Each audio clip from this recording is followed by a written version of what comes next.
अगर आज आप 25, 30, 35, 40, 45 जितने भी साल के हो और अगर आपको आज से ही पता चले कि कैसे आप नेक्स्ट फ्यू इयर्स में स्मार्ट स्ट्रैटेजिकली इन्वेस्टिंग करके बाय द एज ऑफ 55 तक आराम से रिटायर हो सकते हो बिना किसी बॉस के डेली चिक चिक के, बिना किसी स्ट्रेस के, और आप अपने रिटायरमेंट के लिए इतना बड़ा कॉर्पस क्रिएट कर पाओ कि रिटायरमेंट के बाद आप उस कॉर्पस में से कंफर्टेबली एवरी सिंगल मंथ पैसा विड्रॉ कर सको अपने लिविंग एक्सपेंसेस के लिए, और साथ ही साथ आप खुद को एक एनुअल इंक्रीमेंट भी देते रहो and at the same time making sure कि वो कॉर्पस आपका कभी भी खत्म ना हो आपके जीते जी, एंड इनफैक्ट आपके फ्यूचर जनरेशन भी उस कॉर्पस को एंजॉय कर पाए आपके जाने के बाद। तो क्या आप सीरियस नहीं लोगे ऐसी अपॉर्चुनिटी को? देखिए, आज मैं आपको कोई भी इम्प्रैक्टिकल, अनरीजनेबल या अनरियलिस्टिक चीज नहीं बताने वाला हूँ। मैं आपके सामने एक रियलिस्टिक प्लान रखूंगा जो 100% अचीवेबल है। तो इस प्लान में मैं आपको बताने वाला हूँ कि कैसे आप अपने रिटायरमेंट कॉर्पस के लिए सिस्टमैटिक तरीके से मंथली एसआईपीज कर सकते हैं ताकि आपका जो रिटायरमेंट कॉर्पस गोल है वो by the time U turn 55 वो अचीव हो जाए। और फिर जब आपका रिटायरमेंट कॉर्पस बन जाता है उसके बाद कैसे आप for the next 40 years after you retire आप अपने रिटायरमेंट कॉर्पस में से पैसे को सिस्टमैटिकली विड्रॉ कर सकते हैं with an annual appreciation to counter inflation, making sure कि 40 साल तक कंटिन्यूअसली पैसा विड्रॉ करने के बाद भी आपका कॉर्पस कभी भी खत्म ना हो। तो गुजारिश मेरी सिर्फ एक है कि आप वीडियो के एंड तक जरूर बने रहे, इस वीडियो को पूरे एंड तक देखें ताकि आप कोई भी इंपॉर्टेंट इन्फॉर्मेशन को मिस ना कर सको। तो चलिए without wasting any time let's get straight into it. देखिए, आगे बढ़ने से पहले सबसे पहले तो ये समझते हैं कि रिटायरमेंट गोल से आखिर हमारा मतलब क्या होना चाहिए। अब इस वीडियो में हम बात कर रहे हैं कि रिटायर बाय 55। अब रिटायर बाय 55 का एग्जैक्ट मीनिंग क्या बनता है? It can be different from different age groups, right? अगर आज आप 25 साल के हो और आप 55 में रिटायर होना चाहते हो तो आपके पास इन्वेस्टमेंट करने के लिए कितना टाइम है? 30 साल। सिमिलरली अगर आप 30 साल के हो और आप भी 55 में रिटायर होना चाह रहे हो तो आपके पास 25 साल का बैंडविड्थ है, यानी कि 25 साल तक आप इन्वेस्टिंग करने का आपके पास टाइम होराइजन है। और सिमिलरली अगर आप 40 साल के हो तो आपके पास 15 साल ही है, अगर आप 35 के हो तो आपके पास 20 साल है। तो डिपेंडिंग ऑन आज आपकी एज क्या है और आपने आपके लिए क्या टारगेट रिटायरमेंट एज सेट करी है, तो उस हिसाब से हम देखेंगे कि आपको एग्जैक्टली कितना मंथली एसआईपी जो है वो स्टार्ट करना होगा आज से। हम यहाँ पे कंजर्वेटिव रिटर्न्स ही मान के चलेंगे आपके इन्वेस्टमेंट्स पे ताकि हमारा गोल रियलिस्टिक हो, प्रैक्टिकल हो और अचीवेबल हो। चलिए हम 3 अलग अलग एज ग्रुप्स को यहाँ पे कंसिडरेशन में लेके चलते हैं। I am just taking this as an example. अगर आप आज 40 साल के हो और आप 55 में रिटायर होना चाहते हो तो आप अपने फिगर्स को उस हिसाब से एडजस्ट कर सकते हैं। यहाँ पे मैं 3 अजम्पशंस लूंगा। मान लेते हैं आप 25 साल के हैं और आज आपके मंथली एक्सपेंसेस हैं 30,000 रुपए पर मंथ, और वहीं अगर आज आप 30 साल के हैं तो आपके मंथली एक्सपेंसेस हम मान लेते हैं 40,000 रुपए पर मंथ। और अगर आज आप 35 साल के हैं तो हम यहाँ पे मान के चलते हैं कि आपके जो मंथली एक्सपेंसेस हैं वो है 50,000 रुपीज पर मंथ। अगेन ये सिर्फ एग्जांपल्स हैं, ये फिगर्स जो है आप अपने हिसाब से एडजस्ट कर सकते हैं। तीनों ही केसेस में हमने क्या अजम्पशन लिया है कि चाहे आप 25 के हो, 30 के हो या 35 के हो, आपकी जो रिटायरमेंट एज हमने यहाँ पे कंसिडर करी है वो है 55 साल। यानी कि अगर आज आप 25 साल के हो तो आपके पास टोटल इन्वेस्टमेंट होराइजन कितना हो गया? 30 साल का। सिमिलरली अगर आप 30 साल के हो तो आपके पास 25 साल का इन्वेस्टमेंट होराइजन है, और अगर आज आप 35 साल के हो तो आपके पास टोटल 20 इयर्स का इन्वेस्टमेंट होराइजन है। अब हम बात करते हैं कि आज की एज के हिसाब से जो आपके प्रेजेंट एक्सपेंसेस हैं वो फ्यूचर में तो सेम नहीं होंगे ना, इन्फ्लेशन भी है। तो इन्फ्लेशन को एडजस्ट करके, यानी कि आज 25 साल की एज में जो आपके करंट एक्सपेंसेस हैं वो by the time U turn 55 वो सेम तो नहीं होंगे, वो हमें फ्यूचर वैल्यू कंसिडरेशन में लेनी पड़ेगी, राइट? तो यहाँ पे मैंने 6% का इन्फ्लेशन जो है वो कंसिडरेशन में लिया है। यानी कि अगर आप आज 25 साल के हो, 30,000 के आपके प्रेजेंट एक्सपेंसेस हैं, तो by the time U turn 55 यानी कि 30 साल के बाद जो आज के 30,000 रुपए हैं that will be equal to 1.72 lakhs पर मंथ। सिमिलरली अगर आज आप 30 साल के हो और आपके प्रेजेंट एक्सपेंसेस हैं 40,000 रुपए पर मंथ, तो by the time U turn 55 यानी कि आज से 25 साल बाद जो 40,000 रुपए आज के हैं that will be equal to 1.71 lakh rupees per month. और लास्ट एग्जांपल, अगर आज आप 35 साल के हो और आपके आज के मंथली एक्सपेंसेस हैं 50,000 रुपए, तो by the time U turn 55 यानी कि आज से 20 साल बाद जो 50,000 रुपए आज के हैं that will be equal to 1.6 lakh rupees per month. तीनों केसेस में मैंने 6% का एनुअल इन्फ्लेशन को कंसिडरेशन में लिया है। चलिए तीनों केसेस में फ्यूचर एनुअल एक्सपेंसेस भी देख लेते हैं। तो अगर आज आप 25 साल के हैं तो 55 की एज पे आपके जो फ्यूचर एक्सपेंसेस होंगे एनुअली वो होंगे 20.67 लाख रुपीस पर ईयर, ठीक है? और अगर आज आप 30 साल के हैं तो आपके फ्यूचर एक्सपेंसेस एट 55 बनते हैं 20.60 lakhs पर ईयर। और अगर आज आप 35 साल के हैं तो आपके फ्यूचर एनुअल एक्सपेंसेस एट 55 बनेंगे 19.24 लाख रुपीस पर ईयर। मैंने यहाँ पे कुछ नहीं किया है, जो भी हमने मंथली एक्सपेंसेस निकाले थे फ्यूचर के उसको मैंने 12 से मल्टीप्लाई कर दिया है, ठीक है? तो अब यहाँ पे हम अप्लाई करेंगे कि exactly by the time U turn 55 आपके पास टोटल रिटायरमेंट कॉर्पस कितना होना चाहिए। अब इसके लिए कोई भी फिक्स्ड फॉर्मूला नहीं है दोस्तों, लोग अपने अपने अलग अलग फॉर्मूलाज यहाँ पे अप्लाई करते हैं इस पर्टिकुलर केस में मैं 4% का सेफ विड्रॉल रूल का फॉर्मूला अप्लाई कर रहा हूँ, ठीक है। अब 4% सेफ विड्रॉल रूल आखिर होता क्या है वो थोड़ा समझ लेते हैं। तो यहाँ पे 4% सेफ विड्रॉल रूल का मतलब ये होता है कि मैं मेरे रिटायरमेंट के लिए उतना बड़ा कॉर्पस क्रिएट कर लूँ जिसमें से कि मैं सेफली अगर 4% भी एनुअली विड्रॉ करता हूँ ना, तो भी नेक्स्ट 40-45 ईयर्स तक मेरा जो कॉर्पस है वो कभी डिप्लीट ना हो, कभी ख़त्म ना हो, ठीक है। तो मैं अपने कॉर्पस में से एनुअली 4% विड्रॉल से शुरू करूंगा और साथ ही साथ मैं एनुअली 6% से अपना जो विड्रॉल रेट है वो भी बढ़ाऊंगा। तो दिस इज माय प्लान। तो तीनों केसेस में आपका टारगेट रिटायरमेंट कॉर्पस कितना बनेगा, तो जो भी आपका फ्यूचर एक्सपेंस है, यानी कि 55 साल में हमने तीनों के फ्यूचर एक्सपेंसेस वर्कआउट कर लिए अभी, राइट। तो तीनों के फ्यूचर एक्सपेंसेस जो भी निकल के आ रहे हैं उसको हम डिवाइड कर देंगे 0.04 से। क्यों? क्योंकि 4% का हमने यहाँ पे सेफ विड्रॉल रेट कंसिडरेशन में लिया है। अगर आपको लगता है कि आपको 3% ही विड्रॉ करना है तो आप 3% का विड्रॉल रेट यहाँ पे ले लें, आप 0.03 से उसको डिवाइड कर लें। तो फिलहाल इस वीडियो में मैं 4% का विड्रॉल रेट अज्यूम कर रहा हूँ। तो अगर आप 25 साल के आज हो तो आपको टोटल कॉर्पस लगेगा 5.17 करोड़ का, यानी कि आपको आपके लिए टोटल 5.17 करोड़ का रिटायरमेंट कॉर्पस बनाना होगा, ताकि जो भी आपके करंट लिविंग एक्सपेंसेस हैं वो इन्फ्लेशन एडजस्टेड फ्यूचर में जब आप विड्रॉ करना स्टार्ट करोगे तो आप सेफली इतना पैसा उसमें से विड्रॉ कर पाओगे विदाउट डिप्लीटिंग योर कॉर्पस, ठीक है। तो 5.17 करोड़ का आपका जो है टोटल रिटायरमेंट कॉर्पस निकल के आ रहा है। वो कैसे निकल के आ रहा है? एनुअल एक्सपेंसेस को मैंने डिवाइड कर दिया है 0.04 से। एनुअल एक्सपेंसेस आज के नहीं, फ्यूचर एनुअल एक्सपेंसेस को, ठीक है। सिमिलरली अगर आज आप 30 साल के हो तो आपको टोटल कॉर्पस लगेगा 55 पे 5.15 करोड़ का, ठीक है। और अगर आप आज 35 साल के हो तो आपको 55 की एज पे टोटल कॉर्पस रिक्वायरमेंट होगी 4.81 करोड़ की। तो यहां तक तो समझ में आ गया होगा, आई होप, कि हमने हमारा फ्यूचर रिटायरमेंट कॉर्पस कैसे वर्कआउट किया, ठीक है। हमने सेफ विड्रॉल रेट अज्यूम किया, हमने फ्यूचर एक्सपेंसेस वर्कआउट कर लिए बेस्ड ऑन इन्फ्लेशन, और फिर हमने फ्यूचर एक्सपेंसेस को डिवाइड कर दिया हमारे सेफ विड्रॉल रेट से। वो कितना भी हो सकता है, 5%, 6%, 3%, मैंने यहाँ पे 4% का लिया है, ठीक है। तो आते हैं हम इंपॉर्टेंट पॉइंट पे। तो हमने ये तो समझ लिया कि हमें अपना रिटायरमेंट कॉर्पस कितना बनाना है बाय द एज ऑफ 55, ठीक है, तीनों केसेस में 25, 30 और 35 सालों में। अब ये समझ लेते हैं कि आपको एग्जैक्टली कितनी मंथली एसआईपी करनी होगी आज से, ताकि आप अपने रिटायरमेंट कॉर्पस को पहले अचीव तो कर पाओ। तो यहाँ पे 2 स्टेज प्रोसेस है ये। स्टेज 1 पे क्या होगा?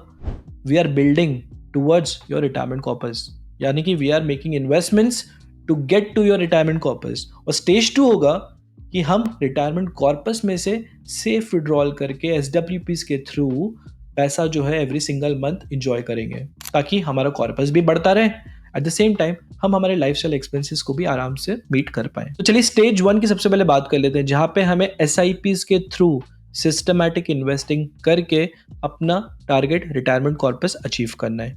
तीनों केसेस पे हम बात करेंगे कि आज से आपको कितनी एसआईपी स्टार्ट करनी होगी, ठीक है। अब सबसे पहले हम बात करते हैं जो 25 साल का है, उसके पास कितना टाइम ड्यूरेशन है, हमने बात की थी, उसके पास है टोटल 30 ईयर्स का टाइम।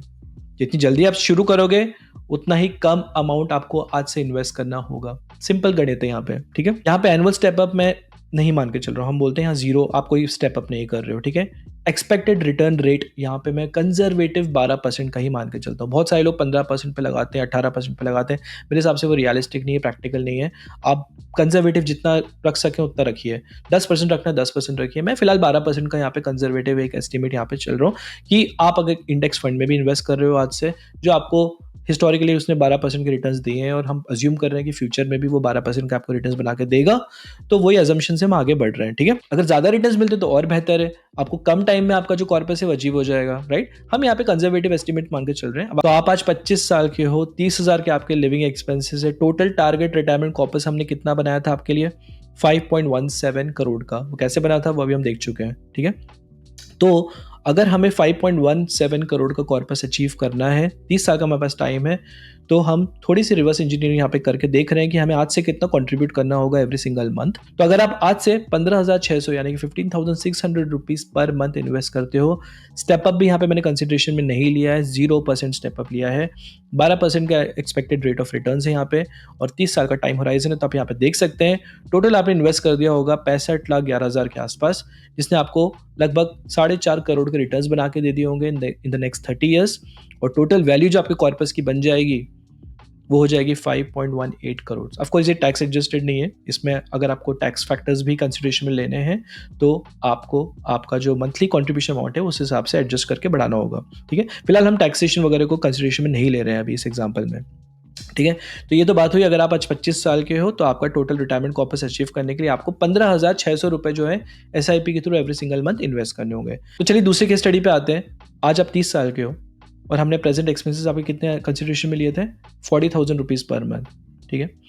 तो आपके फ्यूचर एक्सपेंसेस हमने उस हिसाब से वर्कआउट कर लिए थे 6% इन्फ्लेशन लगा के, और उस बेसिस पे जो 4% विड्रॉल रेट के हिसाब से जो आपका टारगेट कॉर्पस जो आपको बनाना होगा by the time U turn 55, वो कितना बना था, 5,15,00,000 के आसपास, 5.15 करोड़। और आपके पास टोटल इन्वेस्टमेंट होराइजन कितना है, आज आप 30 के हो, 55 पे रिटायर होना है तो 25 साल का टोटल टाइम होराइजन आपके पास। रिटर्न्स यहाँ पे हम 12% की मान के चलेंगे। जैसा आप यहाँ पे देख सकते हो, अगर 28,300 की आप मंथली एसआईपी कर रहे हो आज से for the next 25 years without stepping up, annual step up को यहाँ पे मैं कंसिडरेशन में नहीं ले रहा हूँ। ऑफकोर्स आप लेते हो तो आपका जो अमाउंट है ओवरऑल वो कम हो जाएगा, बट मैं डेलिबरेटली नहीं ले रहा हूँ क्योंकि मेरे को लास्ट वीडियो में कुछ लोगों ने कमेंट्स में लिखा था कि अरे सर आप 10% का स्टेप अप एनुअली कंसिडर कर रहे हो, सबके लिए प्रैक्टिकल थोड़ी होता है, विच आई अप्रिशिएट, ठीक है, हर किसी के लिए नहीं होता है। तो इसलिए मैं फिलहाल इसको जीरो पे ही अज्यूम कर रहा हूँ। अगर आप कर पा रहे हो step up, it's well and good, नहीं कर पा रहे हो कोई बात नहीं। इतना आपको जो है मंथली एसआईपी की आपकी रिक्वायरमेंट होगी आज से फॉर द नेक्स्ट 25 ईयर्स। 12% के रिटर्न्स पे, रिटर्न ज़्यादा मिलते हैं तो यही अमाउंट आपका कम हो जाता है, कॉर्पस आपका जल्दी अचीव हो जाएगा, बट ये आप मान के चलिए एक बॉल पार्क फिगर। तो आपने टोटल इन्वेस्ट कर दिया होगा 95,91,000 ओवर 25 ईयर्स, जिसने आपको एस्टिमेटेड रिटर्न्स बना के दिए होंगे अराउंड 4,20,00,000 के आसपास। और आपका जो टारगेट रिटायरमेंट कॉर्पस गोल है 5.15 CR का, वो आपका यहाँ पे अचीव हो जाएगा, ठीक है।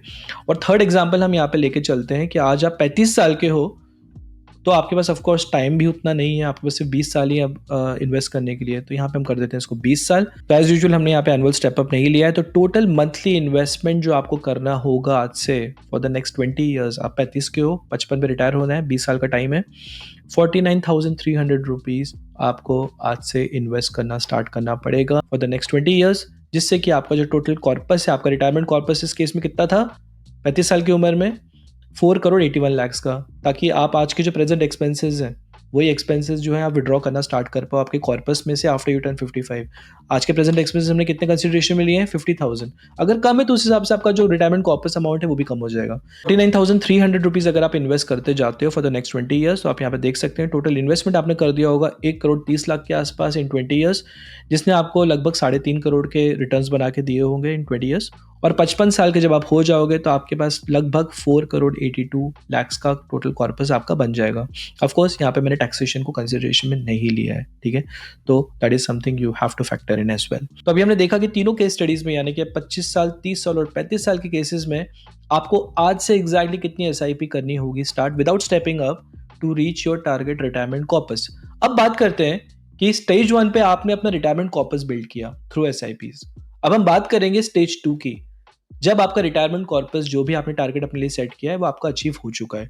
अब हम मान लेते हैं कि तीनों केसेस में वो लोग 55 साल के अब हो चुके हैं, तीनों ने अपना अपना रिस्पेक्टिव टारगेट रिटायरमेंट कॉर्पस भी अचीव कर लिया है। अब हम देखेंगे कि तीनों केसेस में आप अपने रिटायरमेंट कॉर्पस में से जब fix amount every month withdraw करना स्टार्ट करते हो थ्रू एसडब्ल्यूपी। एसडब्ल्यूपी का मतलब होता है सिस्टमैटिक विड्रॉल प्लान, यानी कि आपने अपने लिए कॉर्पस पहले क्रिएट किया, उस कॉर्पस में से अब आप सिस्टमैटिकली एवरी सिंगल मंथ जो है पैसा विड्रॉ कर रहे हो, मेकिंग श्योर कि आपका कॉर्पस जो है वो भी ग्रो होता रहे और आपके जो day to day living expenses हैं that is also been taken care of, ठीक है। तो हमने सबसे पहले तो लिविंग एक्सपेंसेस ऑलरेडी आइडेंटिफाई कर लिए हैं, ठीक है, वो ऊपर नीचे हो सकता है, दैट डजंट मैटर। तो सबसे पहले केस स्टडी 1 पे आते हैं, जो 25 ईयर ओल्ड है, जिसने 30 साल तक रेगुलरली इन्वेस्टिंग करके अपने लिए 5.17 करोड़ का कॉर्पस बिल्ड कर लिया है। अब वो 55 साल का हो चुका है, रिटायर होना चाह रहा है। अब वो बोलता है कि ये 5.17 करोड़ का जो मैंने कॉर्पस बना लिया है, अब उसमें से मैं कितना पैसा मंथली विड्रॉ कर सकूं ताकि मेरा पैसा भी कभी खत्म ना हो। अब इसकी रिक्वायरमेंट कितनी हमने स्टार्टिंग में फिगर आउट की थी। आज के इसके एक्सपेंसेस हैं 30,000 रुपये पर मंथ के, लेकिन जब वो 55 साल का होगा तो वो 30,000 रुपये तो नहीं होंगे, इन्फ्लेशन एडजस्ट करना पड़ेगा हमको। तो आज के 30,000 रुपये जो हैं वो 1.72 लाख पर मंथ के बराबर होंगे, ठीक है। तो यहाँ पे हम जो टोटल विड्रॉल अमाउंट है एसडब्ल्यूपी का, वो हम कितना मान के चलेंगे, 1,72,000 रुपीज़ पर मंथ। तो यहाँ पे मैं डाल देता हूँ 1,72,000 rupees per month, monthly withdrawal amount है ये। ड्यूरेशन हम यहाँ पे लेते हैं 40 साल का, ताकि नेक्स्ट 40 चल 45 ईयर्स ले लेते हैं कि अगले 45 साल तक उसको पैसा विड्रॉ करना पड़ रहा है। एक्सपेक्टेड रेट ऑफ रिटर्न, अब जो भी कॉर्पस वो बिल्ड कर लेता है ना अपने खुद के लिए, हम यहाँ पे मान के चलते हैं कि अब यहाँ पे बकेट स्ट्रैटेजी होती है, वो मैं किसी और वीडियो में कवर करूंगा कि आपको सारा पैसा जो होता है आपका कॉर्पस का वो एक ही प्रोडक्ट में या एक ही इन्वेस्टमेंट प्रोडक्ट में नहीं रखना चाहिए। You can adapt 3 bucket strategy for that for SWPs। उसके लिए मैं डेडिकेटेड वीडियो आप तक लेके आऊँगा। फिलहाल हम मान के चलते हैं कि वो अपना जो भी रिटायरमेंट कॉर्पस बनाते हैं उसको एक बहुत ही कंजर्वेटिव फंड में रखते हैं जो कि उनको 10% का जो है ईयरली रिटर्न्स बना के दे रहे हैं। ठीक है, हम कुछ ज़्यादा मान के नहीं चल रहे हैं, 10% का एक कंजर्वेटिव रिटर्न्स यहाँ पे लगा के चल रहे हैं। तो होल्डिंग, ये जो आप यहाँ पे देख रहे हैं, hold investment defer withdrawal for, मतलब वो इमीडिएटली विड्रॉ करना चाह रहे हैं। They don't want to defer their withdrawal. Defer का मतलब होता है आप डिले करना चाह रहे हो क्या, ये कॉर्पस आपने बिल्ड कर लिया उसके बाद क्या 5 साल बाद आप विड्रॉ करना चाह रहे हो कि इमीडिएटली करना चाह रहे हो। हम यहाँ पे कह रहे हैं हम इमीडिएटली करना चाह रहे हैं। ठीक है, 1,72,000 विड्रॉ करना चाह रहे हैं for 45 years. Expected rate of return हमने 10% माना है। रेट ऑफ टैक्स यहाँ पे मान लेते हैं, आज long term capital gain tax 12.5% चल रहा है ओवर 1.25 लाख्स ऑफ जो ईयरली कैपिटल गेन्स आप बनाते हो। तो आई डोंट नो फ्यूचर में क्या रहेगा, बट हम चलिए वही मान के चलते हैं जो आज के रेट्स चल रहे हैं 12.5%।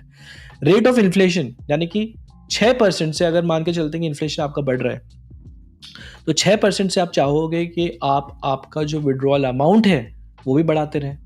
अगर इसका मतलब ईयर 1 में आप एवरी मंथ कितना विड्रॉ करोगे 1,72,000, लेकिन ईयर 2 में आप 6% से अपना विड्रॉल रेट भी बढ़ाते जाओगे so that you are factoring for inflation. महंगाई के साथ साथ आप अपने विड्रॉल अमाउंट को भी बढ़ाते जाओगे।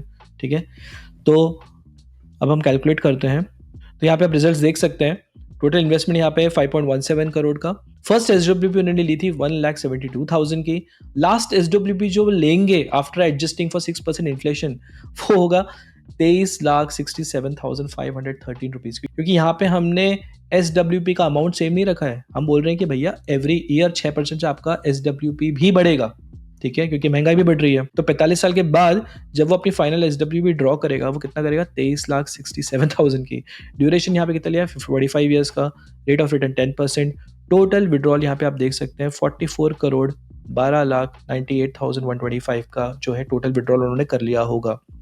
प्रॉफिट यहाँ पे आप देख सकते हैं टोटल 96 करोड़ 97,14,000 के आसपास। उसके बाद यहाँ पे आप देखिए corpus should last for 45 years, मतलब कि 45 साल तक उनका जो कॉर्पस है वो बड़े कंफर्टेबली लास्ट हो रहा है। इनफैक्ट जो क्लोजिंग बैलेंस यहाँ पे बन रहा है उनका कॉर्पस का वो बनेगा 58 करोड़ 1,16,261 रुपीज। यानी कि 45 साल के बाद भी उनका जो कॉर्पस है वो खत्म नहीं हुआ, उसके बाद भी उनके पास 58 करोड़ 1,16,000 के आसपास जो है वो कॉर्पस बचेगा। 55 पे वो रिटायर हुए, 45 साल तक उसमें से पैसा निकाला, पैसा साथ साथ ग्रो भी होता रहा और साथ ही साथ उन्होंने अपना विड्रॉल भी एनुअली बढ़ाया है टू फैक्टर इन इन्फ्लेशन।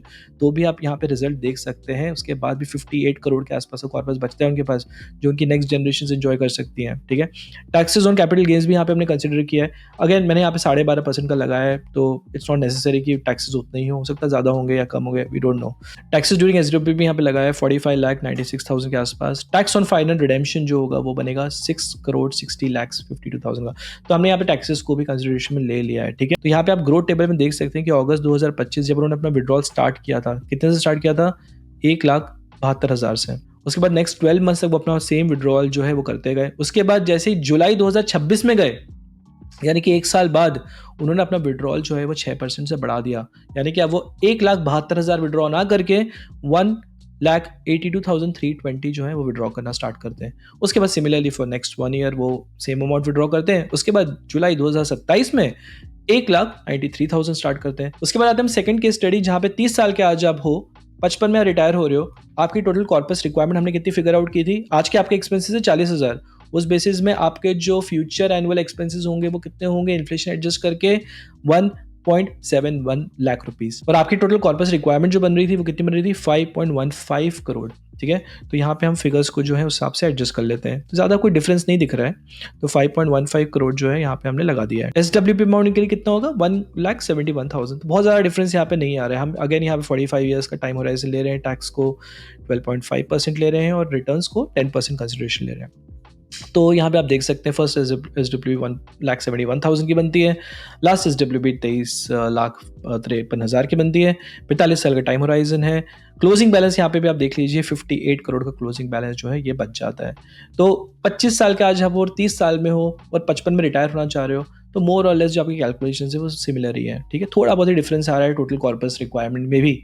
25 के हो तो आपका टोटल कॉर्पस रिक्वायरमेंट अगर ऑफकोर्स डिपेंडिंग ऑन यहाँ पे हमने मंथली एक्सपेंसेस करंट कितने कंसिडरेशन में लिए हैं। तो फ्यूचर मंथली एक्सपेंसेस ज़्यादा है, आज आप 40,000 के हिसाब से मैंने कंसिडरेशन लिया कि आज आप 30 साल के हो और 40,000 के आपके एक्सपेंसेस, मान लीजिए वो ज़्यादा है, 60,000 हो जाते हैं और ये 1.71 से बढ़कर ये 2 लाख रुपए हो जाता है पर मंथ।